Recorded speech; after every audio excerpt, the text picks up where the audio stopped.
Friends, welcome in. We're at Energy Stadium. I still call it Houston Stadium. I'm Alex Spada with a very special guest, Mr. Chris Canetti. Chris, first of all, congratulations. What an amazing 7 matches. What an amazing time for the sport in our city. Yeah, thank you, Alex. It's really hard to describe what has happened here in the last 3 weeks. The World Cup not only delivered, but it delivered on a level probably beyond what anybody expected. It was truly spectacular. It continues to be spectacular. And even though we played the final match here on the grass here at the stadium, there's still 2 weeks to go in the tournament. We still have the Fan Fest going, so still a couple weeks left to go. Chris, what did it take to get all this done over years? And you've been leading us in many ways, the soccer community, but you brought us all together. I vividly remember 2 years ago asking, is everyone happy? Are we coming together? And your answer was yes. Yeah. Maybe why I was a little skeptical with my question, but it's been proven. How did this come about? Well, it's hard to answer that question too. I mean, probably the easiest answer is a lot of people. A lot of different stakeholder groups, a lot of great people were involved from all facets of the community, from the city to the county to police, fire, metro, airports, stadium. So many different people that it required, host committee staff, volunteers, you name it, just so many different people. There'll never be an opportunity to thank all of them because there's just too many who played a vital role in ensuring that this was beyond a success story here in Houston.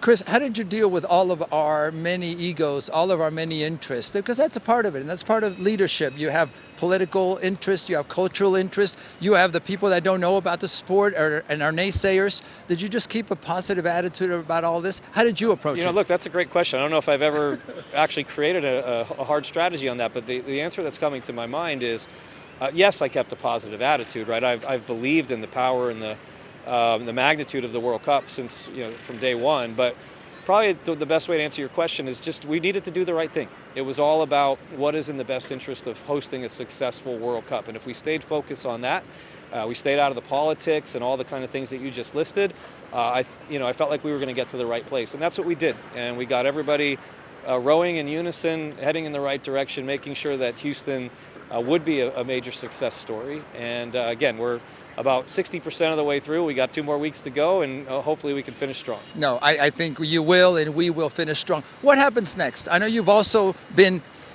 gathering, preparing for the legacy, for what's after these matches that are now over. What stays in Houston?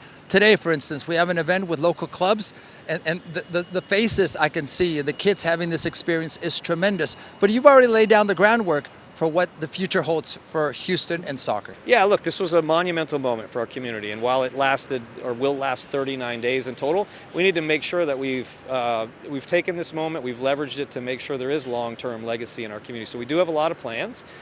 We've laid the roots, as you've said, through free kick soccer and other things to make sure that this World Cup is providing value and benefit to our community long-term.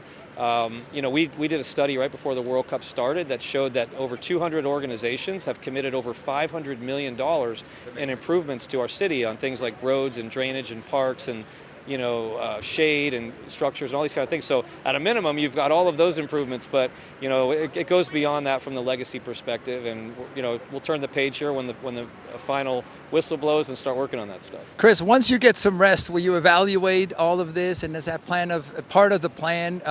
And then how do you see your future? I need to ask you that. How can you stay involved in leading us? Because again, I think you've done something that previously had never been done in Houston.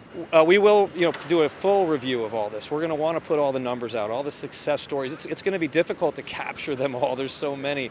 The way I've come to describe it is it's one wow moment after another, right? Sometimes it's in a grand fashion. Sometimes it's in a small little way, seeing a family just having a great time at the Fan Fest or something. But the wow moments are yes, to your point, are all over the place here. But we will do our best to recap and review to show everybody what a monumental impact the World Cup has had on Houston. And as far as me, I would love to stay involved. I have a passion and a commitment for a lot of the things that we've put together here, and it would be unfortunate if I wasn't involved going forward. So we're going to try to make that happen. Well, let's make it happen. Soccer community, political community, you have to stay here. Chris, you've done a great job. Thank you for your time today. A few more days. I don't know how you have the energy, but it's great to talk to you. Thank you, Alex. Appreciate you. Absolutely, sir. Thank you.